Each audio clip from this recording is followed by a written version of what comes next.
Perkenalkan, nama saya Mas Haji Amanta Binar Suara dengan NIM 25191030301041. Kodinya ya, Pak? Perkenalkan, nama saya Iza Jaganata, NIM saya 251910301040. Atau yang Tim asal gerakan. Perkenalkan, nama saya Joshua Saputra Sidauro dengan NIM 251910301101. Perkenalkan, nama saya Muhammad J. Masmi dengan NIM 25191030301008. Perkenalkan, nama saya Kolas Turesite dengan NIM 251910301082. Perkenalkan, nama saya John Hage Tarigan dengan NIM 251910301042. Oke ketuaku, jadi kali ini kami akan mereview sebuah video yang berjudul tentang penumpasan PKI yang bertema tentang anti radikalisme dan anti intoleransi. Next the video. Pertanyaan yang pertama, mengapa gerakan radikalisme dan intoleransi itu ada? Jadi teman-teman, untuk ketua-ketua sekalian, penumpasan PKI itu terjadi karena PKI dianggap sebagai ancaman terhadap stabilitas negara dan ideologi Pancasila. PKI dituduh berusaha menggulingkan pemerintahan yang sah dan mengubah Indonesia menjadi negara komunis, serta terlibat dalam pemberontakan. Selain itu, PKI juga dianggap anti agama dan tokoh-tokoh agama.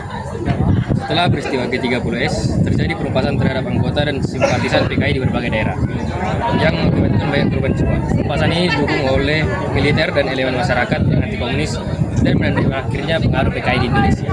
Sekian. Untuk pertanyaan kedua, bagaimana para PKI ini memulai gerakan mereka? Jadi, para PKI ini ingin menggulingkan pemerintahan Presiden Soekarno. Nah, ini menurut CNN Indonesia ya. Salah satunya karena muncul ketidakharmonisan antara ideologi. Karena PKI itu menggunakan ideologi komunisme, sedangkan kita pada saat itu masih menggunakan ideologi Pancasila. Nah, PKI ingin ideologi Indonesia berubah dari nasionalisme menjadi komunisme.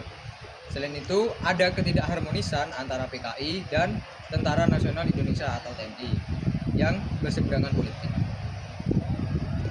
Selanjutnya, bagaimana penumpasan PKI di Indonesia? Penumpasan PKI di Indonesia dilakukan melalui serangkaian operasi-operasi dan penangkapan tokoh-tokoh PKI serta anggotanya. Operasi militer ini seperti Operasi Trisula dan Operasi Merapi bertujuan untuk melumpuhkan kekuatan PKI dan menangkap para tokoh-tokoh yang terlibat dalam pemberontakan. Selain itu, penangkapan massal dan pengadilan di mahkamah militer luar biasa. Untuk menjawab pertanyaan nomor 2, apa peran mahasiswa dalam isu radikalisme, terutama kasus penumpasan PKI di pihak pro? Kita tanyakan sama Mas kita ini. Yang pertama itu mahasiswa menyuarakan Tritura yang salah satunya itu isinya bubarkan PKI.